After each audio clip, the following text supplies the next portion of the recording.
기독교 강요 제2권 제7장 율법이 주어졌으나 이는 구약 백성을 그 아래 가두어 두기 위함이 아니라 그리스도 안에 있는 구원에 대한 소망을 그가 오시기까지 경고히 하기 위함이었음. 3절에서 5절까지 인간으로서는 도덕법을 지킬 수 없음. 3절 율법은 우리를 절망에 빠지게 함. 그러나 우리 자신의 죄를 깨닫고 죄사함을 구하게 되도록 하기 위해서 우리가 도덕법으로 교훈받고 있다는 사실이 우리를 얼마나 더 변명의 여지가 없도록 만드는지를 아는 것이 중요하다. 율법에서 우리가 의의 완전함을 배우는 것이 사실이라면 곧 율법을 완전히 준수하면 하나님 앞에서 완전한 의가 된다는 것도 사실일 것이다. 사람이 율법을 완전히 준수함으로써 하늘의 심판대 앞에서 의로운 자가 의로운 자로 인정받을 것이 분명하다. 그리하여 모세는 율법을 공포한 후에 주저하지 않고 하늘과 땅을 불러서 자신이 생명과 사망과 복과 저주를 이스라엘 앞에 둔 사실에 대하여 증거로 삼은 것이다. 신명기 30장 19절. 주께서 그렇게 약속하셨으니 율법을 완전히 지키면 영원한 구원의 상급이 주어진다는 것은 부인할 수 없는 사실이다. 그러나 반대로 우리는 과연 우리가 그렇게 완전히 순종하여 그 공로로 그 상급을 받을 확신이 있는지를 점검해 보아야 할 것이다. 우리가 그 길을 따름으로써 과연 영생을 얻을 것인가 하는 것이 분명하지 않다면 영생의 상급을 위하여 아무리 율법을 지킨다 한들 무슨 의미가 있겠는가? 여기서 율법의 연약함이 여실히 드러난다. 율법을 완전히 지키는 것이 우리에게 없으니 우리는 생명의 약속에서 제외되고 저주의 나락으로 다시 떨어지고 말기 때문이다. 지금 우리의 현실이 그러하며 또한 어느 누구라도 다 그럴 수밖에 없다. 율법의 가르침이 인간의 능력보다 훨씬 초월한 것이니 사람으로서는 그것이 제시하는 약속들을 그저 멀리서 바라볼 뿐 거기서 실질적인 유익을 전혀 얻을 수가 없기 때문이다. 그러므로 결국 한 가지 현실밖에는 남는 것이 없다. 곧 그 약속들의 아름다움에서 자기 자신의 비참한 처지를 더 잘 알게 되고 구원의 소망이 끊어져 버린 상태에서 스스로 확실한 죽음의 위협을 받게 되는 것이다. 뿐만 아니라 무시무시한 위협들이 우리에게 가해지며 비단 우리들 몇 사람뿐만 아니라 한 사람의 예외도 없이 모든 사람들을 압박하고 얽어매는 것이다. 그것들이 우리에게 가해지고 또한 가혹하고 무자비하게 우리를 뒤따르므로 율법에서는 오로지 절박한 죽음만을 깨닫게 되는 것이다. 4절 율법의 약속의 의의. 그러므로 율법만을 바라보며 우리는 실망과 혼동과 절망이 마음에 가득할 수밖에 없다. 거기서 우리에게 주어지는 것은 정죄와 저주뿐이기 때문이다. 갈라디아서 3장 10절. 그리고 율법을 지키는 자들에게 약속하는 그 복락의 상태에서 우리를 멀리 붙잡아 놓는 것이다. 그렇다면 주께서 우리를 조롱하시는 것인가? 라는 의문이 들 수도 있을 것이다.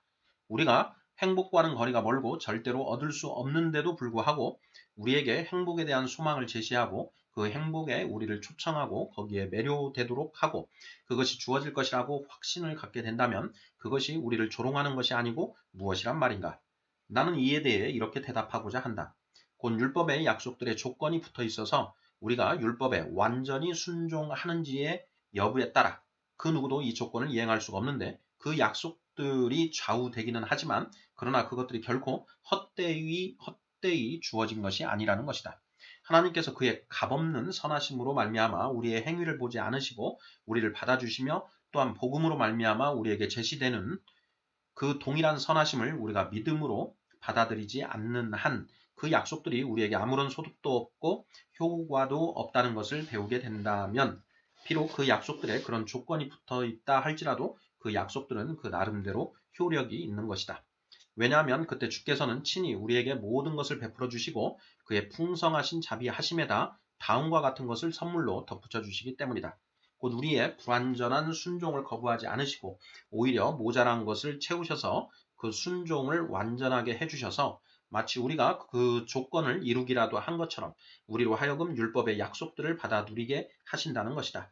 그러나 이 문제는 나중에 믿음으로 말미암는 칭의를 다루는 곳에서 더 충실하게 논의할 것이므로 여기서는 이 정도로 그치기로 하자. 5절 육체를 지닌 인간으로서는 율법을 완전히 지킬 수 없음.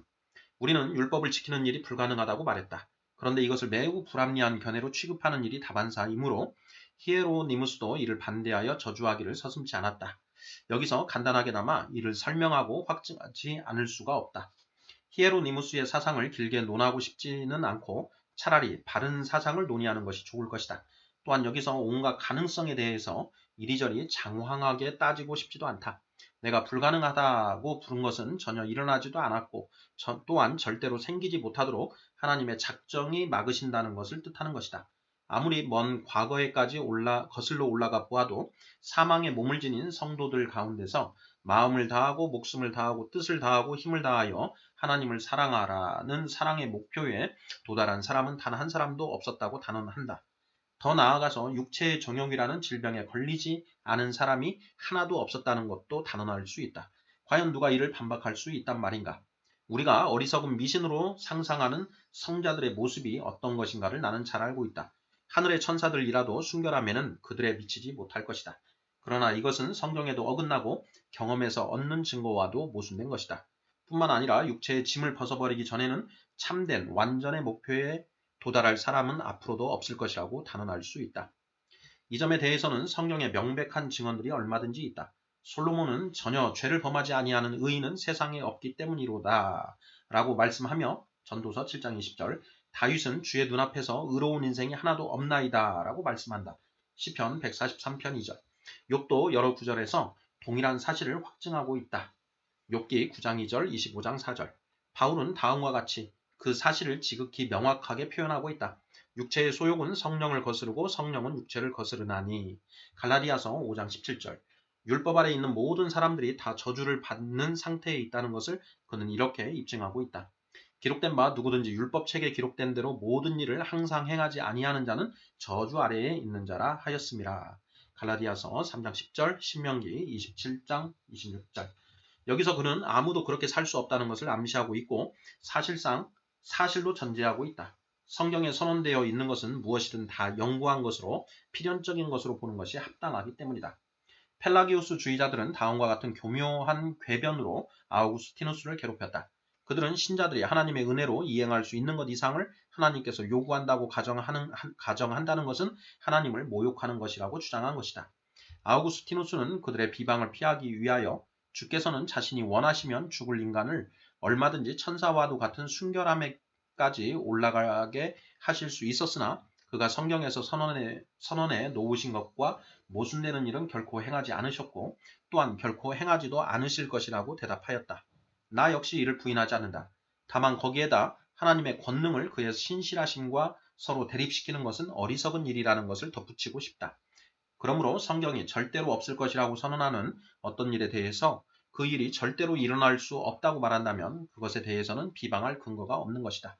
그러나 혹시 말씀 그 자체에 대해서 반론을 제기한다면 나는 제자들이 누가 구원을 얻을 수 있으리까? 라고 물었을 때에 주께서 사람으로서는 할 수 없으나 하나님으로서는 다 하실 수 있느니라 라고 대답하신 사실을 답변으로 제시할 것이다. 또한 아우구스티누스는 육체 가운데 있을 동안에는 우리는 결코 마땅히 사랑해야 할 만큼 하나님을 사랑할 수 없다는 것을 매우 설득력 있게 주장하고 있다. 그는 이렇게 말한다. 사랑은 지식에 뒤따르는 것이므로 먼저 하나님의 선하심을 완전하게 알지 않고서는 하나님을 완전하게 사랑할 수가 없다. 그런데 이 땅 위에서 방황하는 동안 우리는 거울로 보는 것 같이 희미하게 밖에는 알지 못하므로 우리의 사랑도 불완전할 수밖에 없다. 그러므로 우리의 본성의 연약함을 볼 때에 이 육체의 삶 속에서는 율법을 성취할 수가 없다는 것에 우리 모두 동의하여야 할 것이다.